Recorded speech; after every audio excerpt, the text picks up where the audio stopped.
শুরুতে বহু গবেষক বিষয়টি নিয়ে সরাসরি কথা না বললেও সাম্প্রতিক বেশ কিছু গবেষণায় আভাস পাওয়া যায় যে আসলে হয়তো একসময় চাঁদ দুই ভাগে বিভক্ত হয়েছিল।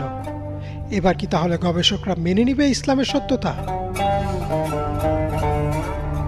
আল্লাহ কোরআনে বলেন, কিয়ামত ঘনিয়ে এসেছে এবং চাঁদ দ্বিখণ্ডিত হয়েছে। তবুও যখনই তারা কোনো নিদর্শন দেখে তারা বলে এটা সেই পুরনো জাদু। এই আয়াতে আল্লাহ স্পষ্টভাবে উল্লেখ করেছেন যে চাঁদ দুই ভাগে বিভক্ত হয়েছে।